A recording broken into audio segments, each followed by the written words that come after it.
Okay, brother တို့အလုံးမင်္ဂလာပါ YC Gaming Channel ရဲ့ပြန်လည်လို့ကြိုဆိုလိုက်ပါတယ်ဒီကနေ့မှာတော့ YC တို့ကအခုမြင်တွေ့နေတဲ့အတိုင်းပဲ Diamond 1000ထည့်ပြီးတော့ Alpha Legend Skin ရဲ့ Free တုံငင် Free 1မှာဂုံးသားမှာပဲဖြစ်ပါတယ်ကောင်းကြီးတွေကဲဆိုတော့ကျွန်တော် Diamond ပြည့်တာ1000မပြည့်တော့930မှာ9လုံးနဲ့ကောင်းကြီးတို့ရာနော်ကျွန်တော်အနေနဲ့လေ giveaway တွေပေးတာဖြစ်တဲ့အတွက်ကြောင့်ကိုယ်တိုင်လေး Diamond ထည့်ဖို့တိတ်မတက်နိုင်တော့ဘူးဗျာအဲ့တော့အဲ့ဒါတိတ်အများကြီးရှိဝင်မပြောတော့ဘူးကျွန်တော်တို့ဒီနေ့မှာတော့ဒီ free တုံငင်နေနဲ့ကျွန်တော်တို့ Alpha Legend Skin ကြီးကိုဖောက်သားမှာဖြစ်ပါတယ်ကောင်းကြီးတို့ရေဒါနဲ့ခဏလေးနေအောင် brother တို့ရေကျွန်တော်ရဲ့ဗီဒီယိုကိုကြည့်ပေးနေတယ်ဆိုလို့ရှိရင် VPN လေးနဲ့ကြည့်ပေးလို့ရပါပြီ brother တို့အတွက်ကျွန်တော်အနေနဲ့ giveaway တွေအများကြီးပေးနိုင်အောင်လဲစူးစမ်းနေတာဖြစ်တဲ့အတွက်ကြောင့်မလို့ကျွန်တော်ရဲ့ channel ကို like and subscribe လေးတယောက်တစ်ချက်စီနှိပ်ခဲ့ပြီးတော့ VPN လေးနဲ့ကြည့်ပေးမယ်ဆိုရင် YC တို့အတွက်ခွန်အားတွေအများကြီးဖြစ်စေမှာပါဒါကြောင့်ဆက်ဆက်လေးနှိပ်ခဲ့ပြီးတော့ VPN လေးနဲ့ကြည့်ပေးဖို့မမေ့ပါနဲ့နော်ကဲအဲ့တော့ကျွန်တော်အနေနဲ့ခုနကတော့ဒီ free တုံငင်ယူဖို့အတွက်ပေါ့နော်ဒါ diamond လေး1000ပြည့်ကိုနည်းနည်းလုံနေတာဆိုတော့မထူးတော့ဘူးလေကောင်းကြီးရကျွန်တော်အနေနဲ့ diamond လေးနည်းနည်းတော့ထပ်ဖြည့်လိုက်ရင်အဆင်ပြေနေပြီပဲပေါ့နော်ဆိုတော့ကြောင့်မလို့ကျွန်တော် diamond နောက်ထပ်73လုံးလောက်ပဲဖြည့်ဖြည့်ထည့်လိုက်မယ်ပေါ့နော်73လုံးတော့မရတော့ဘူးဗျအလုံး90လောက်ထည့်မှရမှာပေါ့နော်ကဲဆိုတော့အဲ့တော့ကျွန်တော်မထူးဗျ150ထည့်လိုက်တော့မယ်ထည့်မယ်ထည့်တော့ပေါ့နော်ဆိုတော့တစ်ခါလေး150ကိုတစ်ခါလေးထည့်လိုက်ပါတော့မယ်ကောင်းကြီးရကဲဒါဆိုလို့ရှိရင်တော့ကျွန်တော်အကောင့်ထဲမှာဒီ diamond လေးလုံလောက်ရှိသွားပြီပြီးတော့ဒီကျွန်တော်Alpha Legend ရဲ့ free တုံငင်ယူပြီးတော့ဒါဖောက်ဖို့ပဲကြံပါတော့တယ်ကောင်းကြီးကဲဆိုတော့အတွက်ကြောင့်ကျွန်တော်အနေနဲ့ဖောက်ထားတာလည်းအနည်းငယ်ရှိသေးတယ်ပေါ့နော်အရင်ဗီဒီယိုမှာတော့ဟာဆိုတော့အခုလောလောဆယ်တော့ဒီ Alpha Legend အတွက် free တုံငင်အတွက်ပေါ့နော် Diamond 1000နဲ့ကျွန်တော်တို့ဖြည့်ပြီးသားပြီအဲ့တော့ free တုံငင်ကတ်တယ်အော်ဒီမှာ emote လေးတစ်ခုရယ်အိုး promote Diamond 800နဲ့ free တုံငင်73ကတ်ရတယ်ပေါ့နော်ကဲဆိုတော့အဲ့တော့ကျွန်တော်သွားဖောက်မယ်အဓိကတော့ကျွန်တော်ဒီနေ့ Alpha Legend မဖောက်ပါဘူးဘာလို့လဲဆိုတော့ကျွန်တော်အနေနဲ့က Alpha Legend Skin ကိုမလိုချင်သေးပါဘူးလိုချင်နေဦးဆိုတာစဉ်းစားရတာတော့အစကတော့ဒီသိရမလား ID dash 0001လောက်ရရင်မစိုးဘူးဗျာတိလားဒါပေမဲ့ဟိုကနည်းနည်းထောင်ကျော်တောင်းကျော်တွေဖြစ်တော့မှာဆိုတော့ဒါနောက်မှပဲဖေးတူးကြမှာပဲအေးစေးဖောက်တော့မယ်ဗျာကဲဆိုတော့ကျွန်တော်တို့ဒီ A ဘက်နဲ့မှာကျွန်တော်စပြီးတော့ဖောက်လိုက်အောင်ကောင်းကြီးပဲဆိုတော့ကျွန်တော်အနေနဲ့ကတော့တန်တော်နဲ့ပဲစပြီးတော့ကျုံးမယ်ကောင်းကြီးပဲကဲဆိုတော့အမေရိကန်ကိုအေးစေးလေးပဲကျုံးရမယ်ကဲဆိုတော့လာလိုက်တော့ကောင်းကြီးပဲတန်တော်ကိုဖောက်မယ်ကောင်းကြီးပဲနော်အဆင်ပြေတယ်ဗျာကဲဘာကြီးပေးလဲဆိုတော့မော်စင်းပလင်း3ပလင်းနဲ့ coin 150လောက်တော့ရတယ်မစိုးကြောရှိမှလည်း coin ကလက်ကျန်လေးရှိရပြီးသားဖြစ်တဲ့အတွက်ကြောင့်မစိုးဘူးလို့ပြောလို့ရတယ်ကောင်းကြီးတွေနော်ဆိုတော့150ဆိုမစိုးပါဘူးအဲ့တော့ကြောရှိမှအခုလောဆယ် coin ကတော့924ခုတော့ဖြစ်သွားခဲ့ပြီဆိုတော့ draw reward တွေလည်းရှိသေးတယ်ပေါ့နော်ကဲတော့ draw reward တွေတစ်ချက်သွားကြည့်လိုက်မယ်ဆိုတော့ draw 40ကတော့ပြေးသွားခဲ့ပြီဗျာအဲ့တော့ free တုံငင် free 1မှာနဲ့ကျွန်တော်ဒီ Moscow skin ကိုရနိုင်တယ်ဆိုတော့ကြောင့်မို့ကျွန်တော်ဆက်ပြီးတော့ဖောက်သွားမယ်ကောင်းကြီးတို့ okay AC လေးပဲဟဲမယ်ဆိုတော့ YC တို့တစ်ခုပြောတဲ့အရှိရဲအဲ့ဒါပါလဲဆိုတော့ giveaway ပေးမှာ giveaway ကလာမယ်မကြခင်လာမယ်ဒီတရက်နှစ်ရက်အတွင်းမှာ giveaway ဖောက်ပေးသွားမယ်ပေါ့နော်ဆိုတော့ကျွန်တော်နောက်ထပ် 10 draw မှာကတော့ဘာမှတိတ်ပြီးတော့ coin လေးတွေမလာဘူး coin မလာဖြစ်တဲ့အတွက်တရား emote တွေနဲ့ပါလဲ hero တွေပြီးတော့ skin တွေပေါ့နော်ဒါတွေပဲလာတယ်ပေါ့နော်ဆိုတော့ giveaway အကြောင်းလေးပြန်ပြောမယ်ဒီတရက်နှစ်ရက်အတွင်းမှာကျွန်တော်အနေနဲ့ giveaway လေးပေးဖို့ရှိပါတယ်အဲ့ဒါတော့ brother တို့အနေနဲ့ subscribe လုပ်ထားလို့ရှိရင်တော့သိမှာပေါ့အဲ့တော့ကျွန်တော် channel လေးကို subscribe လုပ်ထားဖို့ပြောချင်တယ်ပြီးတော့ခုရက်ပိုင်းဗျာကျွန်တော် video ရေးသိမလို့ဖြစ်တာကကျွန်တော်တို့ဒီမြန်မာပြည်မှာလည်းတည်တဲ့အတိုင်းပဲဗျာကျွန်တော်ရဲ့ညီကိုတွေက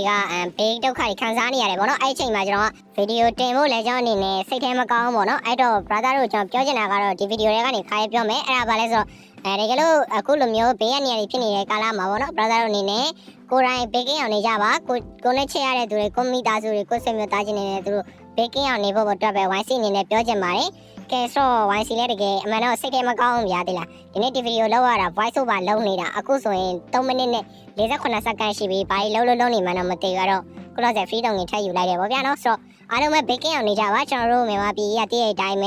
ခစ်ပြက်တင်နဲ့စနစ်ပြက်တင်နဲ့ပေါ့နော်ဒါတွေနဲ့ကျွန်တော်တို့ကြုံတွေ့နေရတာအဲ့တော့တယောက်နဲ့တယောက်နဲ့ဖေးမကူညီကြရင်လည်းပဲရှစ်ဆက်သွားဖို့ပဲပြောချင်ပါတယ်ကောင်းကြီးတွေကဲဆိုတော့ကျွန်တော် promo diamond သုံးပြီးတော့ပဲဖောက်လိုက်တော့မယ်ကောင်းကြီးတွေ okay အဆင်ပြေတယ် one draw လေးကတော့ဘာရမဟုတ်ဘူးတစ်ကပ်ပဲပေးတယ်ပေါ့နော်ဆိုတော့အဆင်ပြေပါတယ်လို့ကဲအဲ့တော့ free တုံငင်နဲ့သွားမယ်နော် free တုံငင်ကကျွန်တော်နေတိတ်မကြမ်းတော့3ကလာပဲမသိဘူးကြမ်းတော့တယ်ပေါ့နော်ရှိပြီးသား second တွေတော်တော်များများရှိပြီးရတာတော့အဲ့တော့အဆင်ပြေတယ်ဒါပေမဲ့စကင်မရှိသေးတဲ့သူတွေအတွက်လည်းဖောက်မယ်ဆိုလို့ရှိရင်လည်းမစိုးတန်ဒရောမှာနေမယ်ကျွန်တော်တို့ elite special skin တွေလည်းရနိုင်တယ်ပေါ့နော်ဆိုတော့တန်ပါတယ်ဘာပြောဘယ်လိုတွေပဲဖောက်ဖောက်တန်တယ်ဆိုတော့ကျွန်တော်အနေနဲ့လည်း giveaway ပေါက်တဲ့ဝင်နာတွေကိုလည်းအကုန် diamond ထည့်ပေးပြီးသားပြီပေါ့နော်ဆိုတော့နောက်ထပ် giveaway ကိုတော့ကျွန်တော်ဒီတရက်နေ့ရက်အတွင်းလာပါမယ်ဆိုတော့အခုဖောက်နေတဲ့အချိန်တော်အတွင်းမှာတော့ကျွန်တော်အနေနဲ့ diamond ကတော့600ကျော်လောက်ပဲကျန်တော့တယ် free တုံးရင်လည်းတကပ်ပေါ့နော်ဆိုတော့free တုံငင်တကယ်နဲ့ဆက်ဖောက်လိုက်တဲ့အခါမှာလည်း emote ပဲပေးတယ်ပေါ့နော် okay အဆင်ပြေတယ်ဆိုတော့ကျွန်တော်အနေနဲ့ဒီ coin ရတော့855ခုရသွားခဲ့ပြီပေါ့နော်ဆိုတော့ diamond 1000ကျော်လောက်နဲ့ကျောင်းရှိမှာ coin လေးဟိုပါပဲကျန်အမှန်တကယ်ဆို diamond 1300ရှိရဗျာအတိအကျဆို အဲ့တော့ကျွန်တော် diamond 1000လောက်ဆိုရင်တော့မှဒီ phase 1ဖြည့်လိုက်တာနဲ့ကျွန်တော်တို့ alpha legend တော့မှရနိုင်တယ်ပြောမယ်ဆိုဂုံတက်ရင်ပြောတာပေါ့နော်ဂုံတက်မယ်ဆိုရနိုင်တယ်ဒါပေမဲ့ကျွန်တော်အနေနဲ့ကတော့ဒီ alpha legend ကို phase 2မှာပဲယူရမယ်ပေါ့နော် phase 2ကြတော့မှ alpha legend ယူပြီးတော့ကျွန်တော်brother တို့ဘယ်လိုဂုံခဲ့လဲဆိုတော့အကြောင်းလေးပြန်ပြောပြမယ်ဆိုတော့ဂုံစင်းလေးကိုလည်းကျွန်တော်ရှေ့မှာဗီဒီယိုလေးလုပ်ပြီးတင်ထားပေးပွားပြီပေါ့နော်ဆိုတော့ဒီဘက်မှာက diamond မတက်နိုင်တဲ့သူတွေအနေနဲ့က phase 1 phase 2ပေါင်းပြီးဂုံစင်းရင်တော့တော်တော်လေးမှတန်တယ်လို့ပဲကျွန်တော်အနေနဲ့မြင်ပါတယ်တကယ်ပြောတာပဲကျွန်တော်မနောက်ဘူး phase 1 phase 2ကိုမှကျွန်တော်တို့ diamond 900လောက်ပဲ recharge လုပ်ပြီးတော့ဂုံစင်းမယ်ဆိုတော့မှ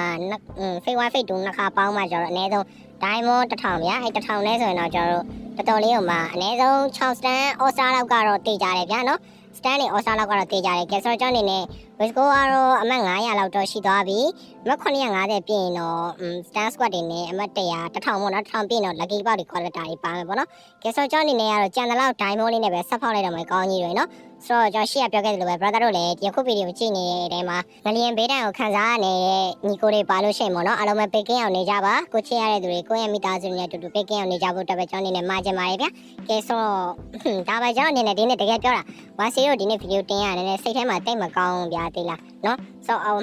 မနေ့ရတော့မှကျွန်တော် Naruto event ကြီးက